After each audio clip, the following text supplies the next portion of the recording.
Hello दोस्तों, नमस्कार। स्वागत है हमारे एक नई वीडियो पर। तो दोस्तों, आप बताओ यार, आप लोग कैसे हो? और हम तो सब ठीक है। और चलिए एक विषय पर बात करते हैं। तो देखिए यार, अभी लोकसभा का चुनाव वगैरह हो गया है। लोकसभा का चुनाव वगैरह चल रहा है और लोकसभा का चुनाव चलने के साथ साथ बहुत सारे लोग इशू उठाते हैं कि हर अपराधी को एक टिकट मिल जाता है। ठीक है, तो देखो, लोकसभा का जो चुनाव लड़ते हैं, वो जो नेता होते हैं, जो लीडर होते हैं, वो हमेशा क्रिमिनल किस्म के क्यों होते हैं? ठीक है, बहुत सारे लोग का सवाल होता है और बहुत सारे लोग का जवाब भी होता है और बहुत लोग तो जानते भी हैं। तो हमारा और आपका और बहुत सारे लोगों का मतलब पॉइंट ऑफ व्यू क्या होता है?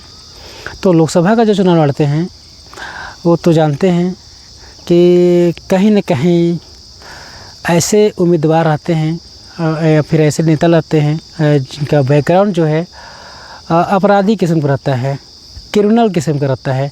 तो ये कौन लोग होते हैं?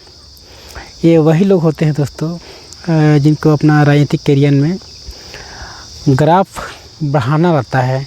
ठीक है, और तो उस सत्ता को पाने के लिए या फिर उस सीट को पाने के लिए उसके जो लोग होते हैं ना, तो वो उनको गलत काम की ओर ले जाता है।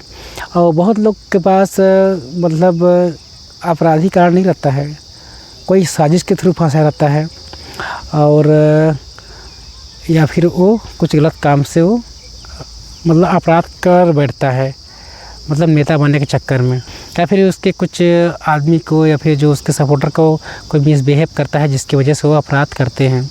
तो इस विषय में तो मैं नहीं जाऊँगा, और लेकिन बात छेड़ ही दिए हैं तो बात करते हैं कि जो ऐसे मानसिकता के लोग होते हैं ना, वो हमारे देश को वाकई में क्या बर्बाद कर रहे हैं, क्या खोखला कर रहे हैं।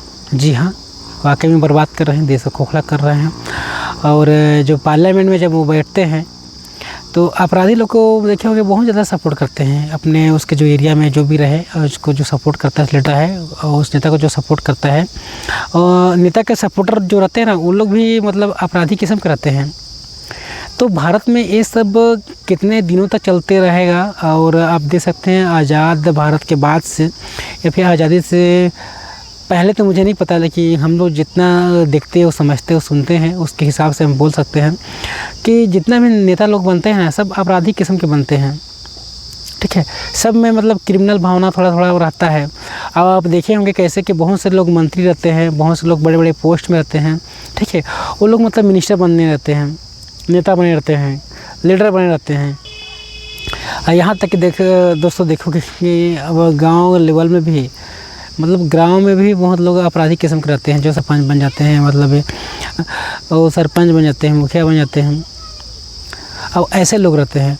तो मतलब गवर्नमेंट के पास क्या कोई ऐसा मतलब वो चीज़ नहीं है, रूल्स क्यों नहीं लगाती इन लोग के ऊपर कि मतलब अगर आप भारत के नागरिक हो तो जैसे कि निश्चित उम्र रहता है चुनाव लड़ने के लिए। ठीक है, और वोट देने के लिए निश्चित एक उम्र तय किया गया है। तो क्या इसमें भारत सरकार इसमें तय क्यों नहीं करती है कि मतलब जिसके पर भी FIR दर्ज हो वो चुनाव नहीं लड़ सकता? जब तक कोर्ट का आदेश ना हो, आर्डर ना हो, जब तक कोर्ट उसको माफ़ ना किया हो, को चुनाव ना लड़े, ऐसा क्या कानून नहीं बन सकता है? पार्लियामेंट में दोस्तों ये सब बात उठनी चाहिए, लेकिन उठता क्यों नहीं है पार्लियामेंट में बात? हमारे देश के लोग, बहुत सारे लोग पढ़े लिखे लोग सांसद बनते हैं, वो लोग जाते हैं पार्लियामेंट में बैठते हैं, राज्यसभा हो चाहे लोकसभा हो, और ये दोनों जगह बैठते हैं।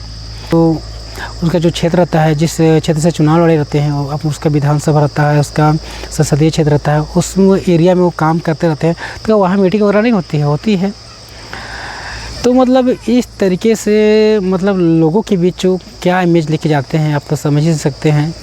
क्योंकि ये सब आवाज़ उठ रहा है बहुत सारे मतलब लोगों का, और हमारे देश का एक जेन्युइन पर्सन का उठ रहा है। पढ़े लिखे लोग तो उठाएंगे ही, और जो पढ़े लिखे लोग नहीं, वो भी जानते हैं कि यार क्रिमिनल आदमी तो नहीं बनना चाहिए नेता। अगर जब कोई सरकारी कर्मचारी है, सरकारी एम्प्लॉई है, या फिर कुछ भी कहीं भी काम करता है, तो उससे लिया जाता है कि उसके ऊपर कोई FIR दर्ज ना हो, नहीं तो उसको नौकरी नहीं दिया जाता है। क्या ऐसा नहीं होना चाहिए? भारत के जो नेता बनते हैं उनके ऊपर ये होना चाहिए, मेंशन करें। और दोस्तों, जो जनप्रतिनिधि नियम है, जनप्रतिनिधि एक्ट वाला, तो उसमें क्या संशोधन करके क्या इसको नहीं जोड़ा जा सकता है? जोड़ा जा सकता है। तो ये सब लोग क्यों नहीं करते हैं यार, पार्लियामेंट में बैठे वाले लोग। और जिसके ऊपर भी अगर FIR दर्ज हो ना, तो उसको तो चुनाव नहीं लड़ना चाहिए। सबसे पहली बात यह है कि आप लोग भी यही सोचते हैं, हमारा मानना तो यही है। और आपका मानना क्या है? क्योंकि अपराधी के ऊपर अगर केस दर्ज है तो अपने फ़ायदे के लिए या फिर किसी और को फ़ायदा पहुंचाने के लिए या फिर अपने लोगों को फ़ायदा पहुंचाने के लिए तो अपराध कर ही सकता है, या फिर सिस्टम में बैठ के सही लोगों से गलत काम भी तो करवा सकता है इस किस्म के लोग।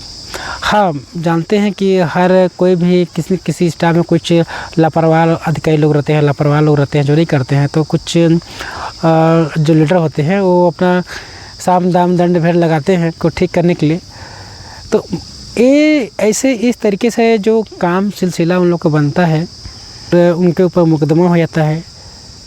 अब कोई आम आदमी तो नेता के ऊपर तो मुकदमा कर सकेगा ही नहीं। हाँ, उसका उस नेता का चरित्र ही ऐसा होगा तभी तो उसके ऊपर मुकदमा होगा। भारत के संविधान में आप देख सकते हो बहुत सारे मतलब अनुच्छेद दिए गए हैं, बहुत में उल्लेख है। तो ये अपराध वाला जो सिस्टम है दोस्तों, ये क्यों फॉलो हो रहा है यार? हर कोई बोलता है संविधान बचाओ, संविधान बचाओ। संविधान को ऐसे बचाएंगे, अपना जो क्रिमिनल आदमी खड़ा करके चुनाव में और उसको खड़ा करके वोट मांगेंगे, तो इससे का मतलब उसी संविधान में फिर शपथ लेने जाएंगे अपराधी लोग। तो इससे संविधान बचेगा क्या? तो कहाँ संविधान बचा? वो संविधान को वायलेट कर रहा है, जिससे MCC वायलेशन होता है ना, चुनाव आचार संहिता का उल्लंघन करते हैं लोग। तो इसी समय उसी समय वायलेशन कर रहा है। तो ऐसे लोगों का जब नामांकन करते हैं, फॉर्म भरते हैं चुनाव लड़ने के लिए, ठीक है, जिला के हेड होता है कलेक्टर साहब, उसके पास जाते हैं, तो नामांकन को खारिज क्यों नहीं करते हो अपराधी लोगों का? जिले के जो SP होते हैं वो क्यों नहीं करते हैं? बहुत सारे सवाल है। भारत के संविधान में जो दिया गया है निर्वाचन आयोग को, एक अलग उसका संवैधानिक अधिकार है, उसका कोई तो टर्म नहीं कर सकता ख़त्म। तो निर्वाचन आयोग जो है अपनी जगह में सही है, क्या वो ऐसा नियम नहीं पास कर सकती है कि लोग को डायरेक्टली बैन करे? ठीक है, उसका विजन क्या है, लोगों के प्रति सोच क्या है, तो ये सब उसमें मेंशन करे। और उसके ऊपर कोई भी मुकदमा दर्ज ना हो, और मुकदमा दर्ज अगर रहा हो पहले तो कोर्ट के द्वारा उसको खारिज किया जा चुका हो या फिर वो सज़ा काट चुका हो। तो इस तरीके से लोग अगर आएंगे सामने तो ही हमारा देश बचेगा। आप लोग इस विषय में क्या सोचते हैं? और इस विषय में चलिए इतने ही बात करते हैं कि जो अपराधी किस्म का आदमी उसको टिकट नहीं मिलना चाहिए, चाहे विधानसभा का चुनाव लड़े, चाहे लोकसभा का चुनाव लड़े, चाहे गांव के एक सरपंच के चुनाव लड़े। ठीक है दोस्तों, चाहे कोई सा भी एरिया का मतलब चुनाव जो लड़ते, जो इस भी चुनाव की प्रक्रिया है उसमें किसी भी पार्ट ना करें, मतलब गवर्नमेंट का जो भी है पद है उसमें ना जाए अपराधी वाला, चाहे जो रहे। तो ठीक है दोस्तों, नमस्कार मेरा। और वीडियो कैसा लगा कमेंट करके बताइए।